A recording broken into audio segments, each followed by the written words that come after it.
if you ever felt like there were times where you wanted to quit or that music wasn't necessarily for you, like you didn't have faith in what you were doing? Yeah, hell no. That's good. Hell no. I see. You know? Someone asked, kind of talking about what you're saying in terms of sort of fitting in, this was a question from one of your fans. They asked if you ever felt, so he's called Zach Taraki, if you ever felt like there were times where you wanted to quit or that music wasn't necessarily for you, like you didn't have faith in what you were doing? Yeah, hell no. That's good. Hell no. Because quitting is never an option. But have there been times where you've maybe felt like, you talked about being misunderstood before, have there been times where you've maybe felt like people weren't understanding it and then that frustration leads you to maybe not want to continue on that path? That's the shit that get me, going. That type of shit right there. Not being accepted is like my whole driver. Like, people not fucking with me, I just want to prove a point that I'm not as bad as, I just want to know what you don't fuck with, you know, and that's always helpful information. And I get that advice to everybody, like if you feel like quitting is the thing, just challenge them quitting to like that extra pump, that second win. Funny though, because I always get the question of like, you're white, how did you start rapping? And to me, it was never like a weird thing, I guess. I just never really thought about it. Obviously I knew like, yeah, most rappers aren't white, but I wasn't like, should I be doing this? On the other side, I think I get a benefit from being white. I think that white kids can see me and see themselves like, that could be me.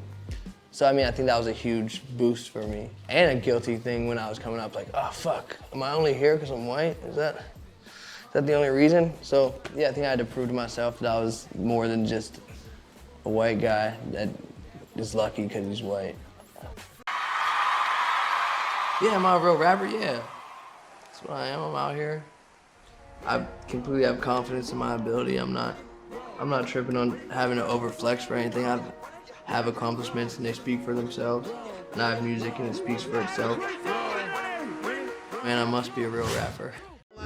I know you also hate like sales projections and all that. Like even though you had the line of Versace about you think you're gonna sell 1 million. Oh yeah, no, I was about to say no. This time I like the sales projections. How we looking?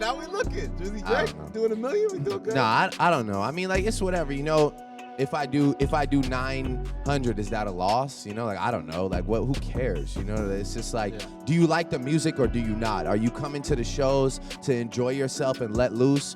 Does the album help you with what you're going through? If it does, then I don't care how many I sell. Like I just want you to be happy. I want to talk about the moves you're making also business-wise. I mean, it seems like heavy OVO, you have a new label deal situation going on over there. Yep. You know, how have you done that? Like, you know, how have you maintained your loyalty to YMCMB but still develop your movement now, the OVO thing? How do you balance that? I'm always loyal to Young Money. You know, you always hear me represent as best I can. I think it's been established that at the end of the day, you know, I came up under Lil Wayne's wing, and I wouldn't have asked for it to go any other way. But at the same time, you know, I become my own artist and my own entity. You know, I didn't. It could have gone a lot of other ways, but it went this way, and I talk about it on the album as well. But yeah, I just try and be as loyal as I can, you know. But at the end of the day, I'm gonna be Drake, you know, and I believe in what I believe in, you know, and I love Stunner and I love Wayne with all my heart, and Nicki, and but at the same time, you know, I always feel like me being out here pushing what I'm doing and pushing OVO, it only makes the label look better, you know. So.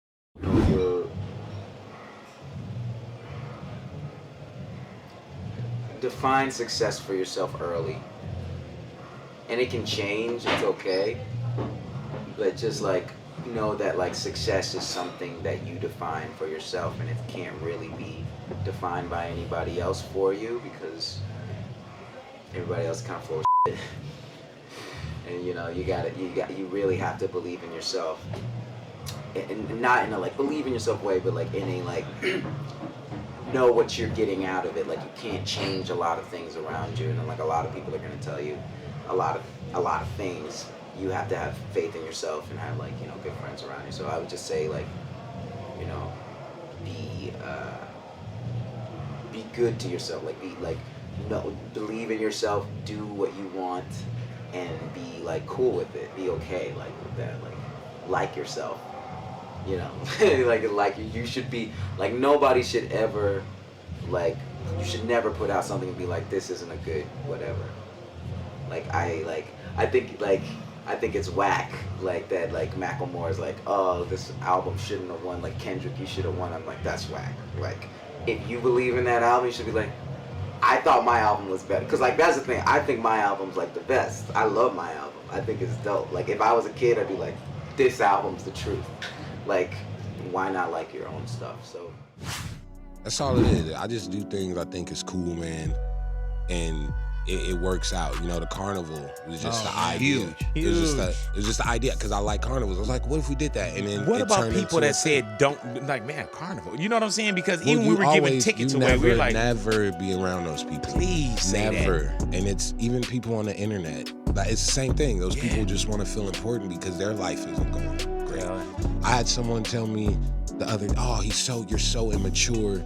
I could afford to be immature. Right. Why? Because I'm a grown-ass man when I'm running my business. Yes, and making these big-ass And there's decisions. a lot of people that would love to be immature like you. And it's because they say that because they have to, their life didn't pan out the way it is. Right. I could wake up and say, okay, what do I want to do? Oh, I'm going to make a t-shirt with flames on it. Ooh, I want a matching go-kart. I could go spend that money and do that because I've worked hard enough to do things like that. And a lot of negative people will tell you, no, don't do that, blah, blah, blah, because their life isn't panning out. Hell yeah. You know, everyone could wear a crown. I want everyone to win.